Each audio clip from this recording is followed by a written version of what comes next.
High everyone, welcome back to my channel. तर आज मी तुम्हाला छोटासा ब्लॉग शेअर करणार आहे। तर ॲक्च्युली काय झालं होतं, सॅटर्डेच्या रात्री आहे ना, मी आईस्क्रीम बनवण्याचा विचार केला होता। तर त्यासाठी मी म्हशीचं दूध आणलं होतं 1 लिटर, आणि ते जेव्हा मी गरम करायला ठेवलं तर ते पाहिलं तर ते खराब झालं होतं, म्हणजे फाटलं होतं दूध।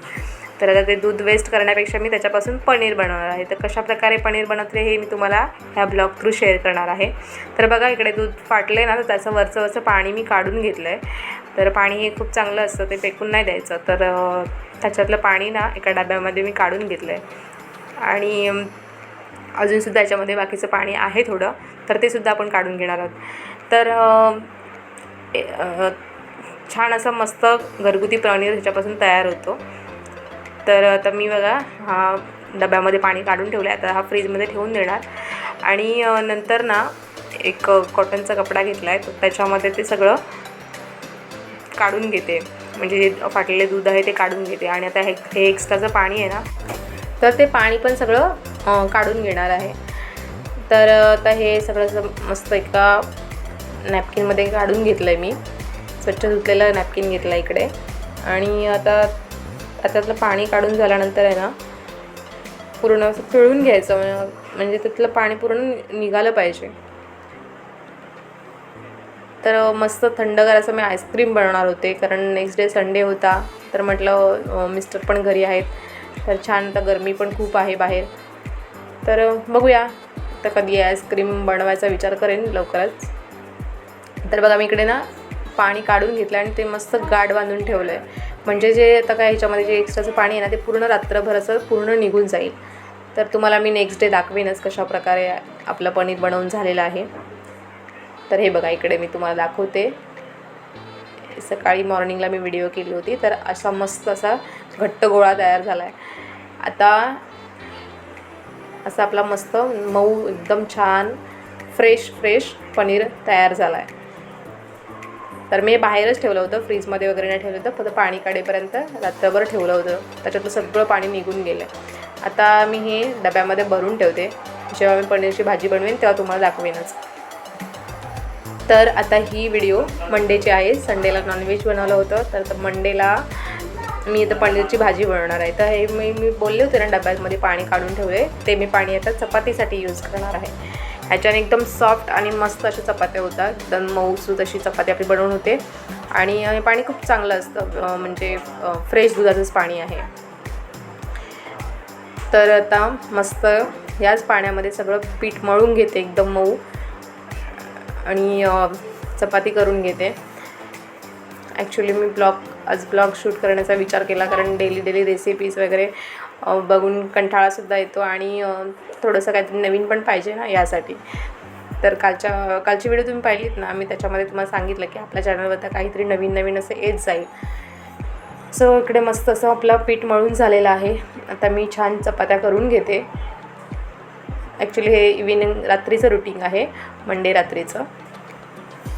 तर आता मी मस्त चपाती करून घेते फटाफट, आणि हळूहळू आपल्या चॅनलवर आता मी ब्लॉगसुद्धा शेअर करणार आहे। तर आता मस्त गरम चपाती आणि पनीरची भाजी बनवणार आहे, एकदम सिंपल आणि घरच्या घरी बनवणार आहे, असं वेगळी काहीच ॲड करणार नाही आहे त्याच्यामध्ये। तर रेसिपी तर आपण नेहमीच तुम्हाला मी शेअर करते, तर आज मी डेली रुटीन थोडंसं शेअर केलेलं आहे विनचं। तर इकडे मस्त गरम चपातीवर तुम्ही छान पाहू शकता, एकदम मस्त सॉफ्ट अशा चपात्या इथे बनवून होतात, कारण त्याच्यामध्ये एक प्रकारचं दूधच आहे वापरलेलं, पाणी काय मी इकडे वापरलेलं नाही आहे। तर आता चपाती बनवून घेते फटाफट, आणि नंतर मग आपण भाजी पनीरची बनवणार आहोत। आणि थोडंसं ते चपातीचं पीठ वगैरे सांडलं होतं, तर क्लीन करून घेतलेलं आहे। तर आता हे जे मी डब्यामध्ये काढून ठेवलं होतं पनीर, हे बघा मस्त झाले आहे। थोड्या वेळापूर्वीच मी ते काढून ठेवलं होतं बाहेर डबा, म्हणजे फ्रीजमध्ये असल्यामुळे ते थंड असतं ना, त्याच्यामुळे। तर आता मी ह्याचे छोटे क्यूब्स तयार करून घेतलेत, कट करून घेतलेत। तर जवळजवळ 1 लिटर दुधापासून 1/2 किलो इतकं पनीर झालेलं आहे, आणि एकदम सॉफ्ट असतं, जसं आपण डेली मार्केटमधून आणतो ना, ते थोडंसं एकदम कडक टाईप असतं ना, म्हटलं ते क्यूब्स आपले थोडेसे कडक असतात, पण हे घरी बनवलेले एकदम सॉफ्ट असं होतं, आणि टेस्टी असते, खूप छान भारी लागतो। तर त्याच्यासाठी बघा मी इकडे मसाला रेडी करते. कोथिंबीर थोडीशी घेतलेली आहे, एक मिरची कट करून घेतली आहे, त्यानंतर एक टॉमॅटो घेतलेला आहे, एक कांदा घेतलेला आहे, हे सगळं कट करून घेतले. 3-4 लसूणच्या पाकळ्या आणि थोडंसं अद्रक घेतलेलं आहे. त्यानंतर इकडे थोडेसे खडे मसाले घेतले, म्हणजे काळी मिरी आणि लवंग घेतलेत 2-3 आणि थोडंसं जिरं घेतलेलं आहे. आता ह्याचं मस्त असं वाटण तयार करून घेऊया. आणि मस्त आपलं वाटण पण रेडी झालं आहे. तर चला आता फोडणी करून घेऊया. तर त्यासाठी मी इकडं मस्त कढईमध्ये किंवा पातेल्यामध्ये तेल गरम करून घेते आणि हे वाटण जे आहे ना ते पूर्णपणे तेलामध्ये मस्त फ्राय करून घ्यायचं, म्हणजे तेल सुटेपर्यंत तेलामध्ये हे करून घ्यायचं, म्हणजे परतून घ्यायचं, म्हणजे त्याच्यातलं जे पाणी आहे ना ते कमी होईपर्यंत. तर फोडणीमध्ये मी ते कांदा वगैरे एक्स्ट्राचा नाही यूज केला, फक्त ते वाटप आणि 2-4 कढीपत्त्याची पाने टाकले, बाकी काही नाही यूज केलं आहे. आणि सिंपल पद्धतीने बनवले, पण मस्त एकदम छान होतं. जे आपलं जे वाटण बनवलं ना तेच एकदम मस्त असं झालेलं असतं. आणि ते थोडंसं कांदा खोबऱ्याचं वाटण, मला सगळ्या भाजीमध्ये कांदा खोबऱ्याचं वाटण टाकायला आवडतं, त्याच्याने थोडी थिकनेस पण येतो आणि टेस्ट पण थोडीशी छान लागते. तर मी ते 1 चमच असं वाटण टाकून घेतलं आहे कांदा खोबऱ्याचं. ते मी स्टॉकमध्येच म्हणजे आठवड्याचं बनवून ठेवते एकदाच. इमर्जन्सीमध्ये आपण जेव्हा भाज्या करतो तेव्हा ते टाकण्यासाठी उपयोगी पडतं. तर मी रोज असं बनवत नाही, ते 8 दिवसासाठी बनवून ठेवते. तर इकडे लाल तिखट मसाला आणि बाकीचे जे आपले डेलीचे मसाले आहेत ते टाकून घेतलेत त्याच्यामध्ये. आणि आता मस्त हे पण मसाले छान फ्राय करून घ्यायचे.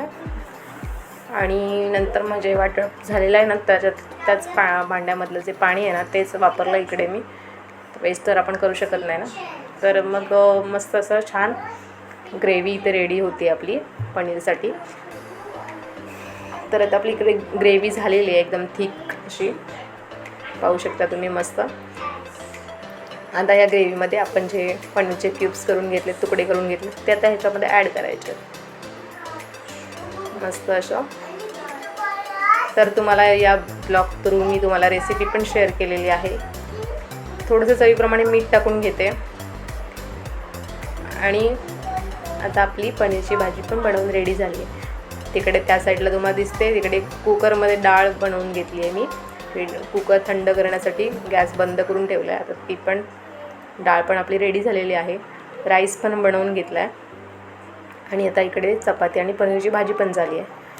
तर आता मी कुकर थंड झाला आहे तर ते ओपन करते आणि त्याच्यामध्ये थोडीशी कोथिंबीर वगैरे टाकून घेते. मी डाळ पूर्ण शिजल्यानंतर वरती कोथिंबीर टाकून घेते, म्हणजे त्याचा जो स्वाद आहे ना तो छान असा उतरतो भाजीमध्ये. जेव्हा आपण फोडणी वगैरे देतो ना तेव्हा लगेचच कोथिंबीर टाकली की त्याचा हवं तसं आपल्याला टेस्ट नाही येत कोथिंबीरची. तर भाजी पण रेडी झाली, त्याच्यावर परत कोथिंबीर टाकून घेतली आहे. तर इकडे बघा आपलं मस्त वरण वगैरे रेडी झालेलं आहे. आणि इकडे पनीरची भाजी पण मस्त रेडी झाली आहे. तर आता गॅस बंद करते आणि गरम गरम जेवण करून घेतो. तर इकडे मी ताट वाढायला घेते. तर चपाती भाजी आता बनवलेली मस्त गरम गरम पनीरची भाजी, चपाती, वरण, राईस, असं मस्त असं साजूक ताट आपलं जेवणाचं रेडी झालेलं आहे. आणि ऑफकोर्स आता आंब्याचं सीझन आहे तर आंबा तर पाहिजेच जेवताना. चला तर मग आजचा छोटासा ब्लॉग तुम्हाला कसा वाटला आहे मला कमेंट्स थ्रू नक्की कळवा. आणि व्हिडिओ आवडल्यास व्हिडिओला लाईक, शेअर आणि सबस्क्राईब नक्की करा. चला तर मग गुड नाईट, बाय. अशाच एका नवीन ब्लॉगसोबत लवकर भेटू.